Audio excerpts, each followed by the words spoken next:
1921 সালের 1 জুলাই ঢাকার রাস্তায় তখনও স্বাধীন বাংলাদেশের কোনো অস্তিত্ব নেই, চারদিকে ব্রিটিশ শাসনের ছায়া। কিন্তু ঠিক সেই দিনই এমন একটি প্রতিষ্ঠানের যাত্রা শুরু হয় যা পরবর্তী 100 বছরে শুধু শিক্ষার্থী তৈরি করেনি, তৈরি করেছে ভাষা আন্দোলনের নেতা, মুক্তিযুদ্ধের সংগঠক, রাষ্ট্রনায়ক, সাহিত্যিক, বিজ্ঞানী এবং একটি জাতির আত্মপরিচয়। সেই প্রতিষ্ঠানটির নাম ঢাকা বিশ্ববিদ্যালয়।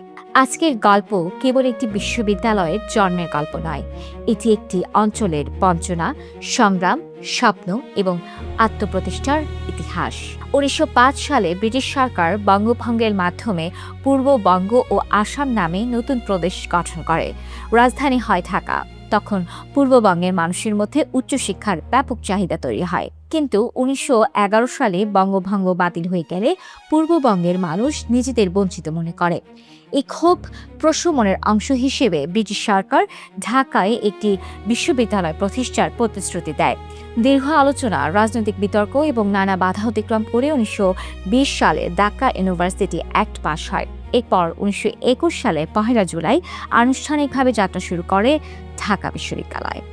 আজকের বিশাল ক্যাম্পাসের সঙ্গে সেই সময়ে ঢাকা বিশ্ববিদ্যালয়ের তুলনা করলে অবাক হতে হয়।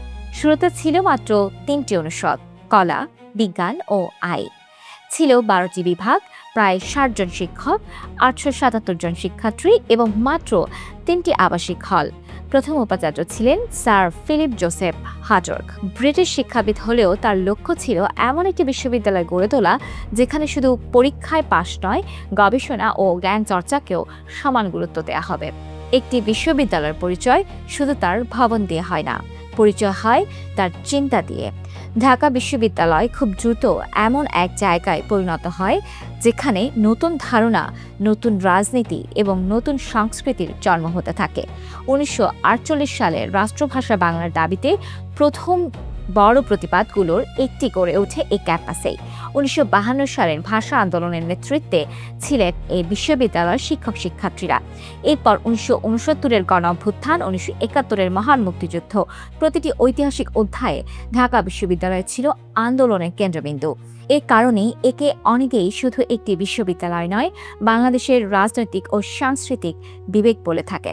এই ইতিহাসের সঙ্গে জড়িয়ে আছে গভীর বেদনাও। 1971 সালের 25শে মার্চ পাকিস্তানি সেনাবাহিনী অপারেশন সার্চলাইটের প্রথম বড় লক্ষ্যগুলোর একটি ছিল ঢাকা বিশ্ববিদ্যালয়। অনেক শিক্ষক, শিক্ষার্থী ও কর্মচারী সেদিন নিহত হন, কারণ দখলদার বাহিনী বুঝেছিল একটি জাতিকে দুর্বল করতে হলে প্রথমে আঘাত করতে হবে তার চিন্তার কেন্দ্রকে।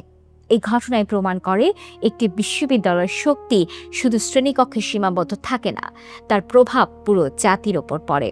1 শতাব্দী পেরিয়ে আজ ঢাকা বিশ্ববিদ্যালয় হাজার হাজার শিক্ষক, গবেষক ও শিক্ষার্থীর এক বিশাল জ্ঞানকেন্দ্রে পরিণত হয়েছে। এখান থেকে বেরিয়ে এসেছেন রাষ্ট্রপতি, প্রধানমন্ত্রী, প্রধান বিচারপতি, অর্থনীতিবিদ, বিজ্ঞানী, সাংবাদিক, শিল্পী, সাহিত্যিক, বাংলাদেশের প্রায় প্রতিটি গুরুত্বপূর্ণ ক্ষেত্রে নেতৃত্বদানকারী ব্যক্তিত্ব।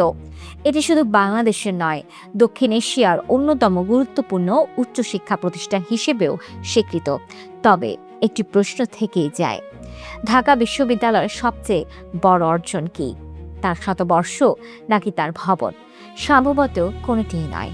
এর সবচেয়ে বড় অর্জন হলো এটি এমন নাগরিক তৈরি করেছে যারা অন্যায়ের বিরুদ্ধে দাঁড়াতে শিখেছে, ভাষার জন্য লড়তে শিখেছে, স্বাধীনতার স্বপ্ন দেখতে শিখেছে। একটি বিশ্ববিদ্যালয় যখন শুধু ডিগ্রি দেয় তখন সে একটি শিক্ষা প্রতিষ্ঠান, কিন্তু যখন একটি জাতির চিন্তা, সংস্কৃতি এবং ইতিহাসকে প্রভাবিত করে তখন সে হয়ে ওঠে জাতির আত্মপরিচয়ের অংশ। 1921 সালের 1 জুলাই হয়তো অনেকের কাছে ছিল ক্যারেক্টারের আরেকটি সাধারণ দিন, কিন্তু ইতিহাসের চোখে সেটিই ছিল এমন একদিনের সূচনা যেদিন একটি বিশ্ববিদ্যালয়ের জন্মের সঙ্গে সঙ্গে জন্ম নিতে শুরু করেছিল একটি জাতির ভবিষ্যতের বুদ্ধিবৃত্তিক ভিত্তি। আর তাই ঢাকা বিশ্ববিদ্যালয়ের ইতিহাস আসলে শুধু একটি প্রতিষ্ঠানের ইতিহাস নয়, এটি বাংলাদেশের জাগরণের ইতিহাস।